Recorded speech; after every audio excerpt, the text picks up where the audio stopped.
But I think we could do that. So we uh, we will go on in another topic, another area, as God has His leadings upon us. And tonight, this is a topic I believe every one of us can say that we have experienced. Every one of us can say that it's a concern to us. And I know that we've spoken before about this topic, but in a different direction than what we are going to this evening. And so I hope and pray that you've been encouraged through all the Proverbs. And you have been encouraged that even you would say, okay, I want to start reading through that again. It's a wonderful book of the Bible, 31 chapters. So you get those months with 31 days, so you can read a chapter a day and get through the whole thing those months. Now, I didn't retain that. Mom can recite it. I know how many months have 30 days, how many months have 31 days, and all that. But I can't do that. So I learned more of that in budgeting when I was working at a prior job. But this topic tonight is about fear. It's about fear. And I've simply entitled the message that what we're going to talk about tonight is There's No Place for Fear. There's no place for fear. Now, a lot of times in our society and medical and things that we'll call it phobia. Phobia is not fear. Fear is physical. So it's just not something that we make up. That's a totally different thing. Then we're not going to talk about that aspect of it tonight. But fear is physical. So we can have all kinds of fear. It's interesting because there's a couple things in our body called cortisol and adrenaline that whenever they kick in, they do things to our body. Number one, they open our airway. So in that moment of fear, that we've been scared or there's a fear, we can now ingest, or if you would, inhale more oxygen to that. The adrenaline also kicks our body into the stored sugars and fats and nutrients that give us more energy. So in that moment, and I don't know whether you've ever felt this before, there's that adrenaline rush, they call it, that you felt it go through your body, and it literally is a warming feeling, and because you know that something was there, and you needed to release those. It also has muscle tension. So when the adrenaline is released, there's muscle tension. And I know that you guys are under fear today or under adrenaline because sweating is another one of them. So that's some of the things that we have as far as our physicalness. Our brain does some really, really crazy things. We could get into the neurological things there. But a couple things that I like and that I've run across, I know Joyce Meyer has one, but I like the ones of Zig Ziglar. Joyce Meyer's is false evidence appearing real. That's her acronym for fear. Zig Ziglar says he has two of them, and there are two meanings. He said, forget everything and run, or face everything and rise.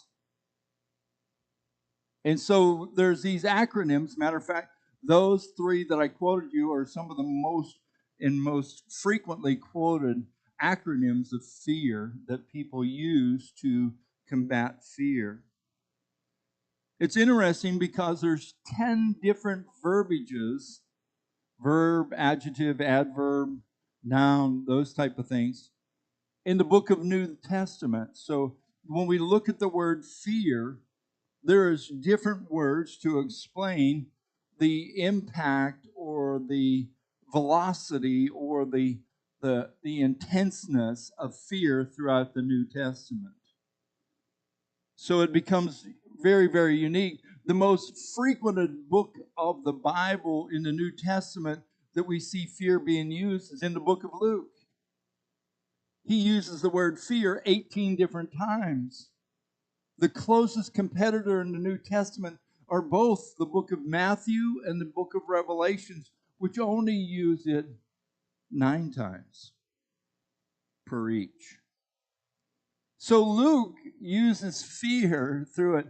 And so right away, scholars or Bible study people or lay people or people that wanted to study Luke must think that Luke has a different inside to this idea of fear than what all the other ones do.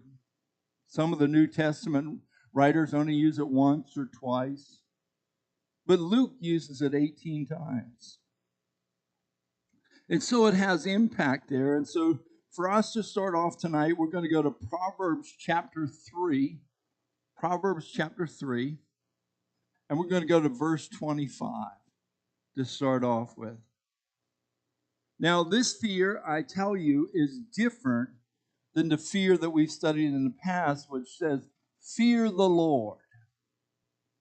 Fear that Lord. That fear is a sense of reverence and awe and respect and jubilation that we're standing before the presence of God.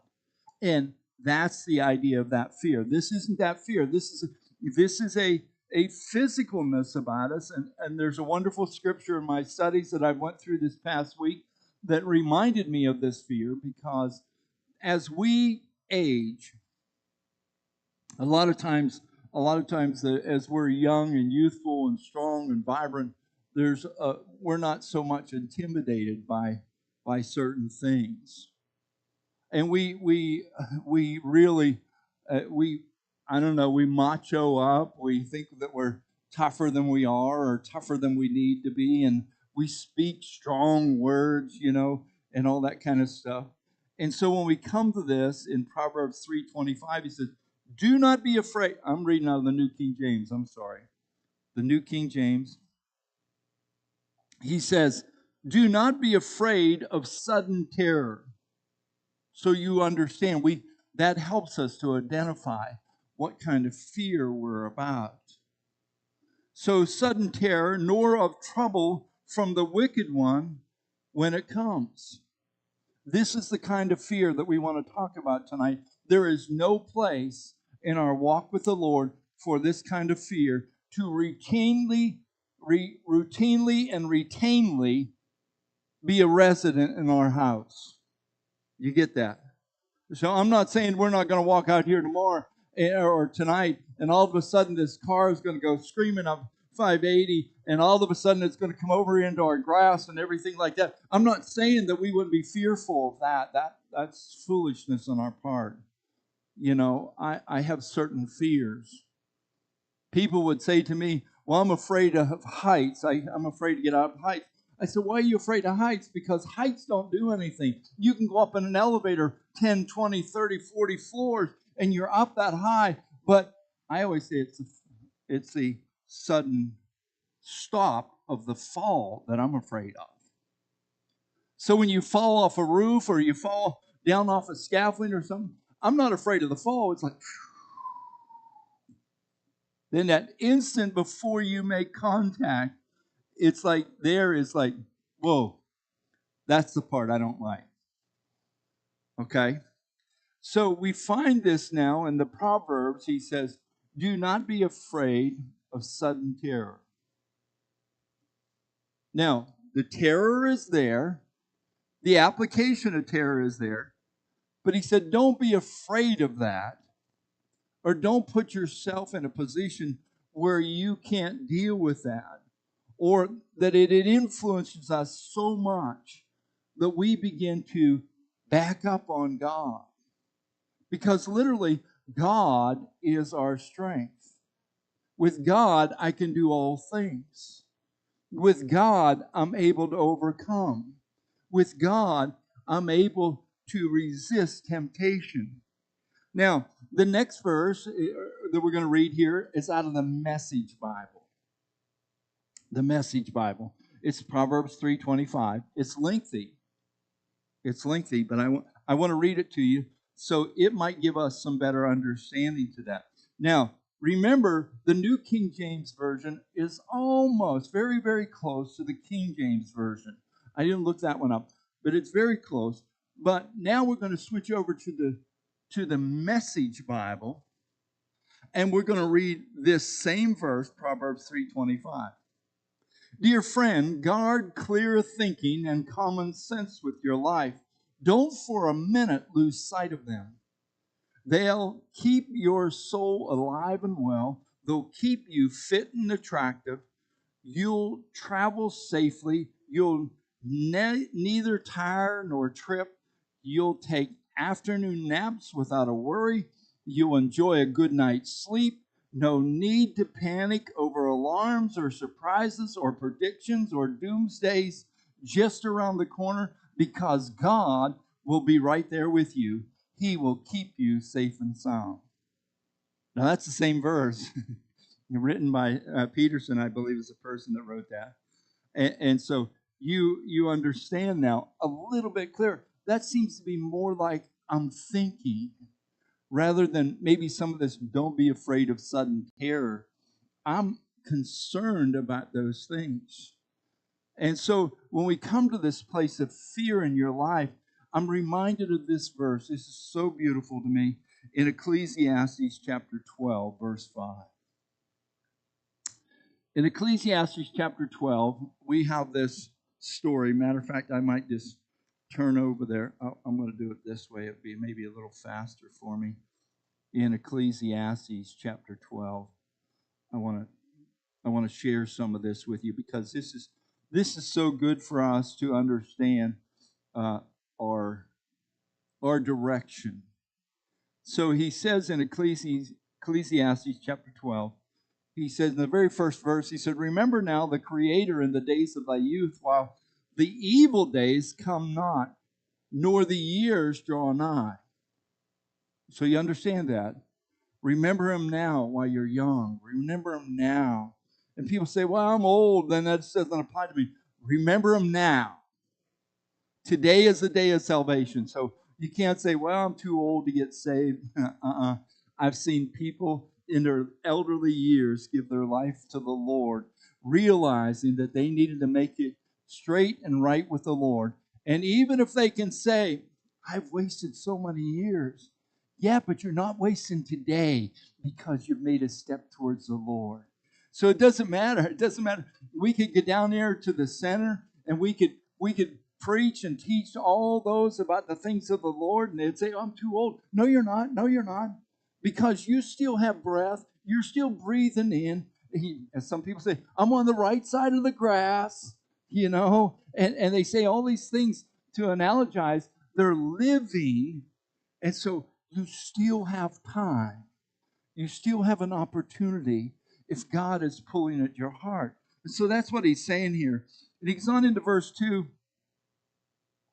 While the sun or the light or the moon or the stars be not darkened, nor the clouds return unto the rain. Now watch this, because we're going to get into this verse we want here in we get down here to a couple more verses.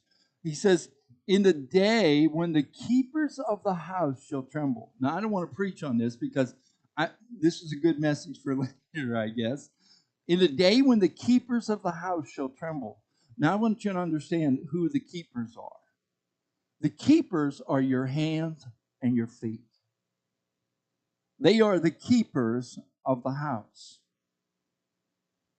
But often and frequently in old age, we become weakened. This is so relevant to me because of my father. This was his cry. This was his plea. This is even as I visit some elderly, and that they said, I just don't have no strength. I don't have endurance. And if they'll get so far, you better have a means to get them back, because they might not have what it takes to get back. So in the day when the keepers of the house shall tremble, and the strong men shall bow. I used to be this tall, now I'm this tall. or I used to be this, and now, and you see people going, and they're bent over. And what does he say here? He says, "And the strong men shall bow themselves, and the grinders." That's your teeth. The grinders, the grinders will cease. This is this. I don't know why. I don't know why Solomon put this in here, but it is so relevant to humanity because it says who we are. It says who we are, and he says here, the grinders will cease because they're few. Somebody says, "Oh, I got all my teeth." I said, "You are blessed. You are blessed." I can remember as a child that I had some bad teeth, and my mom took us down to Johnstown where they gassed you. They gassed you and put you to sleep, and they pulled out, and those are gone forever.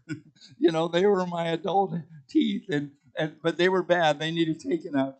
And so here he says, "The grinders shall cease." So your teeth are few. And the next thing he says about us, and those that look out the windows, what do you think that is? Right?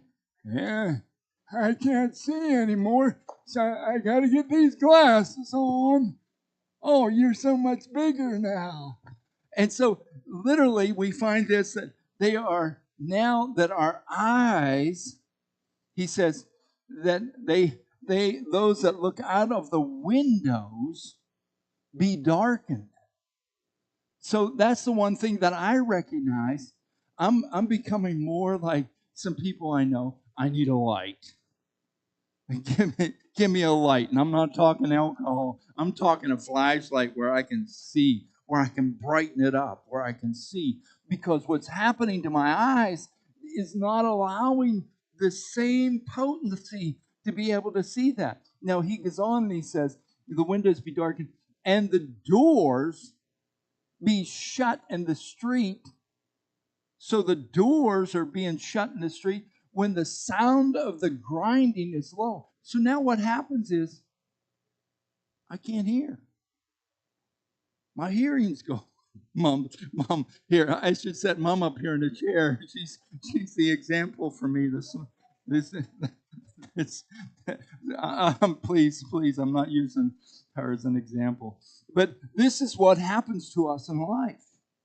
And when we look at this, when we look at our parents, we look at friends, we look at whatever or whoever they are to us, we realize that literally this is talking about us digressing. Remember, when you're in your youth, okay, we're digressing from that. And you see what's happening with this is when we fall into this progress of us declining, there is the opportunity for fear to grab a hold of us. So he says that the grinding is low, and he shall rise up at the voice of a bird. Voice of a bird. Did you hear that? Reminds you of that movie. There she is sitting there, and she says, "What's that squeaky sound?" And and they said, and he said, "You couldn't hear a dump truck going through a nitroglycerin plant." And she says, "No, I hear that squeaky sound." So what happens now is it comes to the place that that voice of the bird is brought low. And he goes on and he says, now, verse 5, this is where we wanted to get to. "And when they shall be afraid of that which is high, and fear shall be in the way, and the almond tree," what's the almond tree? The white hair, right? "And when the almond tree shall flourish, and the grasshopper shall be a burden." I used to be able to carry a whole case of these. Now I'll just take a couple at a time. Because it becomes a burden. It becomes a weighted burden. It becomes a care for us to be able to do that. "And desire shall fail, because man goes to the long home and the mourners go about the streets. Now, I love this part. I love this part. And I'm not big at promoting other things. Or ever the silver cord would be loosed, or the golden bowl broken, or the pitcher broken at the fountain, or the wheel broken at the cistern. Now I'm going to refer to a movie, Little Mermaid. I don't know whether you've ever watched that movie, but I had an opportunity to watch it. You know, I just, no, sitting down with grandkids or whatever, you know, and we were watching that movie. One part in there, oh yeah, I get that. Now, I'm not advocating pro con or anything like that, but there's one part in there where, if you remember, the the the God, whoever he was, I can't remember that part, but he had to, if he gave up a certain part of his divineness, you might say, then he would allow, that would allow the mermaid to assume the human composure and all that. I hope I'm remembering this right. I do remember this part correctly. As he was descending, it was only for a limited amount of time, and as he was descending through the ocean, there was sort of these evil type people. And they were around a place and a position, and they had these scissors that they were trying to cut the cord, the silver cord be broken. And they were trying to cut the cord. If they did that, then he would lose all of his deity, as it was in mythology. And Hercules, Neptune, I'm not sure. He would lose all of that if they could cut it. And their scissors could not cut that cord because, here's the thing, because what he was doing was because he loved her. And they could not cut that cord. You would think of that. You say, Brother Tim, what in the world are you ever doing thinking like that? Okay. But that's what I always think of when I get this, or ever the silver cord be loosed, or the golden bowl be broken, or the pitcher be broken at the fountain. So they couldn't do that. Of course, the next verse we use a lot of times at funerals and so on and so forth. All right, let's go back. Let me go back. I've maybe digressed, but I think that's so important here for us to understand about being afraid. Now, let's go to Proverbs chapter 29. Proverbs chapter 29, verse 25. I'm going to read out of the Today's Living translation, the Today's Living Bible. He says, Proverbs 29:25, fear of man is a dangerous trap. Fear of man. If your fear is from man of any sort, any way, any direction, that's a dangerous place to be in. That's what our Bible is telling us. That's a dangerous place. But to trust in God means safety. Safety first, right? Let's be safe about this. Let's think about this. Let's think about the consequences. Let's practice safety. So as we go into safety, then he says, but to trust in God means safety. Now, in the New International Reader's Version, it says it this way.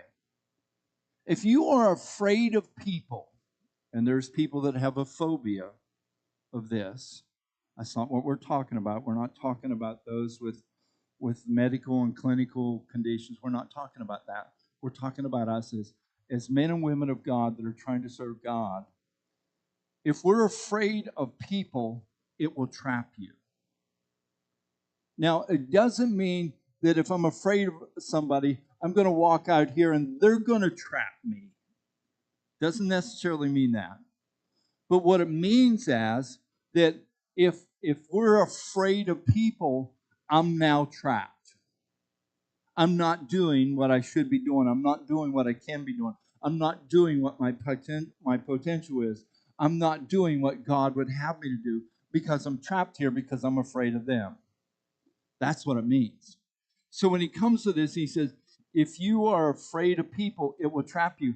But if you trust in the Lord, he will keep you safe. He will keep you safe. And so what people don't realize, because we see this devastation around our world where people are being abused, they're being beaten, they're being threatened, their lives are being taken because they carry the name of Jesus or carry the name of God. And so people say, well, I don't want to live like that because... So what happens then is you become trapped in that whole idea so that you never give your life to the Lord, so that when we end our life, we are not with the Lord. So it was easy for the thief on the cross, both of them, each one of them. It was easy for the one on the side to rail on Jesus and to bring all kinds of accusations and say, if you really are who you are, why don't you take us all down from the cross? It really would, that's really easy. I mean, captive audience, Jesus was there. His comrade in arms, his constituent of crime was over here. He was over here. It's easy to say that. But the other one said to Jesus, he was not fearful of his offending. We don't have any verbiage in our Bible of that. Matter of fact, quite to the contrary. He said to his constituent, he said, we deserve what we're getting. We deserve this punishment. And he looked at Jesus and he said, remember me this day when you enter into your paradise. Remember me. And Jesus didn't address the blasphemous conversation over here, but he turned to this one and he said, this day thou shalt be with me in paradise. This day. Now, I know one thing, that there's two people that were dying besides Jesus. One was talking radical, blasphemous, derogative language towards Jesus. But another was asking and pleading him, please, Lord, I know I'm wrong. You notice, here's I love this part of him on the cross. You know, he doesn't say to Jesus, he doesn't turn to him and say, Jesus, I know that I'm here because I committed this crime. I'm writing my confession. You know, he doesn't confess anything to Jesus. He just says, remember me. Remember me. So in those words, that so subtly comes across as his confession. When you now come to Christ and you ask him to remember you, what you're asking is almost as a confession. And that's the way that that male factory ended up that day. And I know beyond a shadow of a doubt, there was two people in heaven that day, and there was one that was not. Those two people, one of them was known as a thief. The other was known as the Savior. Wow. Think about that. Think about Jesus going to eternity and say, hey, here's a brother. And people are looking like, whoa, he was a thief. You know, we're safe in the arms of Jesus. That song says that, and it sings that. Oh, we're sheltered in the arms of Jesus. And so we go to these last couple scriptures here to fill you out tonight. In Psalm 62, verse 2. 62, verse 2. This is a New Living Translation. He said, Psalm 62, verse 2, He alone is my rock and my salvation. He alone. He alone. This isn't a collaboration. This isn't as the Egyptians serving multiple gods. We get the God of fertility, the God of the universe, the God of the air, the God of rain. It's not that at all. He is one, all and in all. He is my salvation and my rock, my fortress where I will never, never be shaken. Never be shaken. I told you this morning, there's multitudes of things I don't understand. And when people ask me about them, I can't answer them because I don't understand. I don't pretend. Well, if you look at NASDAQ and you do this and do that, I don't even pretend any of that. I learned that many, many years ago with dear old Sister Wood.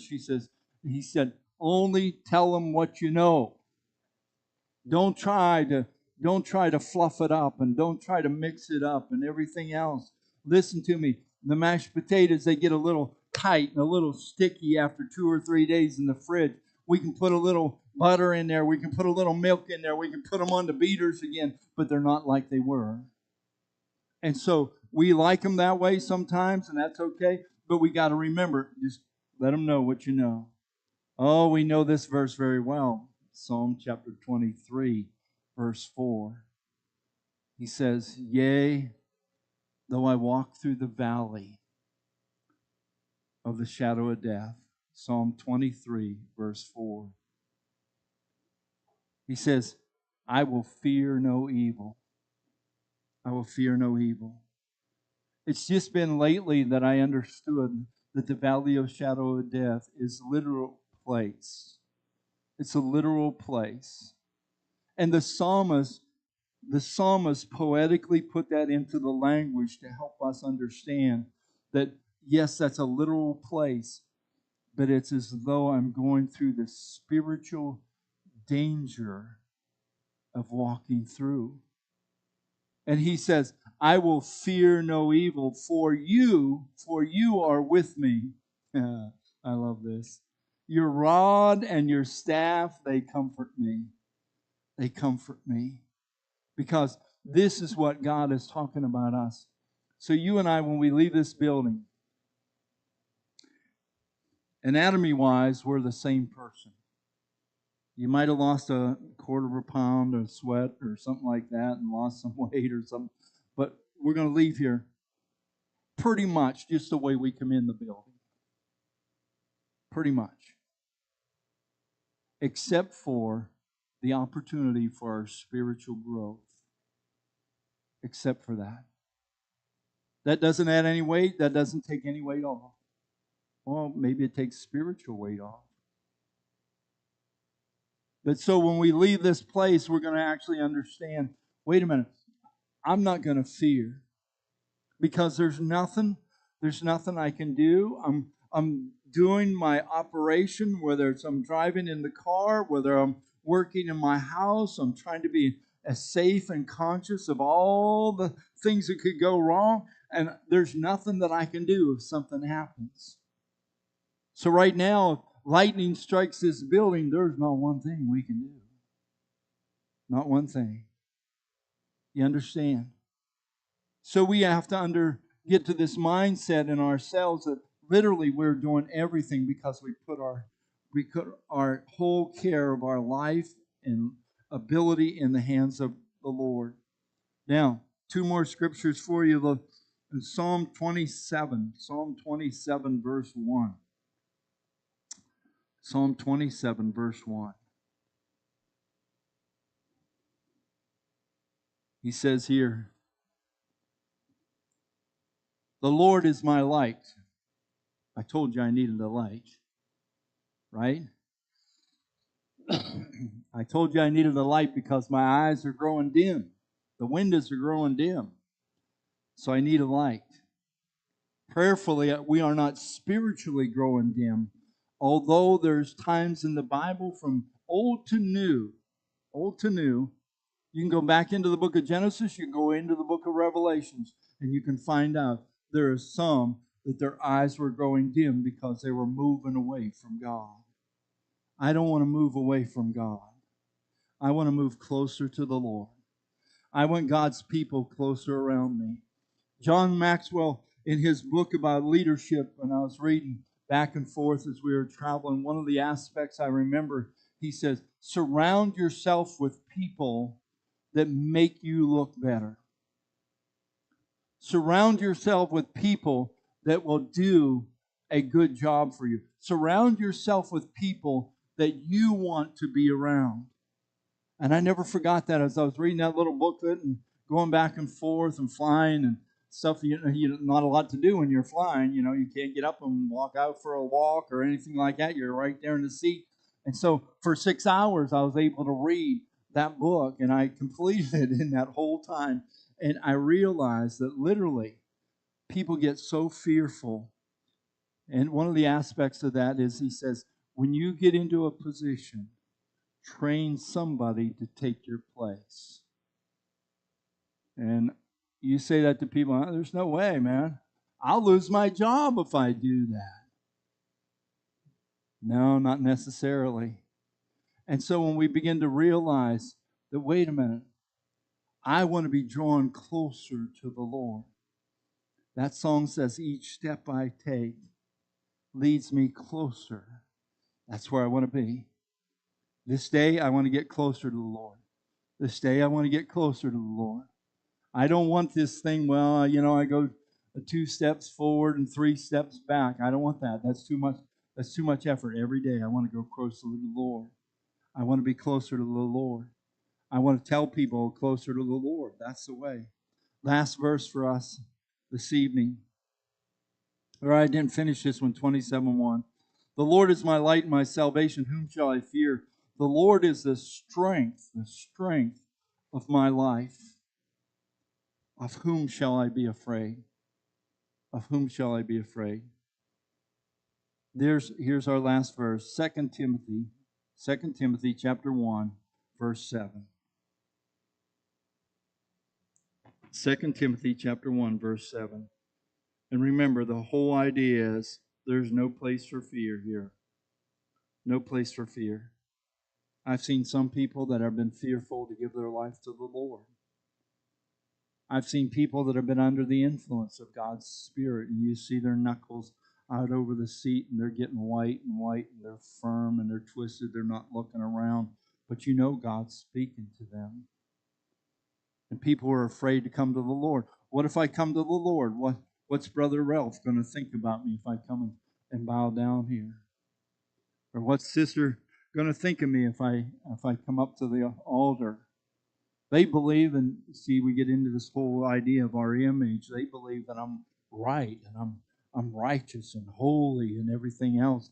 And it might be something that you're struggling with. It might be a battle that you're going through. It might be something you're asking God to intervene on. It might be something you're asking God, give me the message. Give me what needs to be done. Help me to draw closer to you. So sometimes we get into this place where we get so fearful. And I remember as I was just starting out in my walk with the Lord, that often and frequently I'd feel the pull of the Lord. I'd feel the hunger of God. But yet, if we're not careful, we resist it. And people, and literally whenever I go to the altar, and when I go to the altar, I don't care who's praying for me. I don't care if it's my grandchildren. I don't care if it's my mother. I don't care who it is that's praying for me. You see, I don't care if it's the minister praying for me. And you say, well, the minister, the evangelist never got to me. I don't care. I don't care. All I want is somebody that's in agreement with me. And the Bible says where 2 or 3 are in agreement, God says, there am I in the midst. Last verse for you tonight, 2 Timothy chapter 1, verse 7. For God has not given us the spirit of fear. Ooh. He has not given us the spirit of fear, but of the power and of love and of a sound mind. God has not given us the spirit of fear. This verse that Paul was telling Timothy is of great edification to ourselves. This portion of Scripture goes on and talks about, because if we have perfect love, it casts out all fear. But right away, people say, oh, there's that perfect word. Listen, just hear me out. If we are in completeness with God, perfect. If we're in completeness, if we're whole with God, if there's not this little portion over here that's living in the world, but all the other 99% is for God, but I just got to have a little downtime from this Christianity stuff, and so I'm going to no, this completeness. So that's an inclusive word. So if I tell you I need your complete attention, and somebody says, man, I'm thinking about tomorrow. I'm thinking about what I got to do. I'm thinking about the rest of the evening. I'm thinking about this. That's not your completeness. So when we say the completeness here, that perfect love casteth out fear. So when we're complete with God, the fear has no place. It has no place. And I don't have to worry about it because God has taken care of that, because love has taken care of the fear factor there. Now, please don't misunderstand. It doesn't mean that we're not going to have a time that we go outside the store and be scared. We could go into a haunted house, and you go around the corner, and there's some googly guy comes out, jumps at you. You go, whoa! And you're going to be fearful. Okay, that's not what we're talking about tonight. Okay, you understand? If we put ourselves in that, if I get on a roller coaster, I'm going to squeal like a little girl.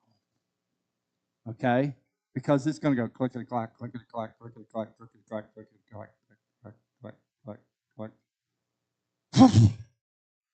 And when it does that, that's when I'll be squealing, because I will be scared. I will be scared. So tonight, I close with this. God has not given us a spirit of fear, but the power and of love and of a sound mind. Sound mind. God bless you. I hope and pray that this study, as long as it's been and as many as you've been in, has been blissful to you, and that you have enjoyed it. God bless.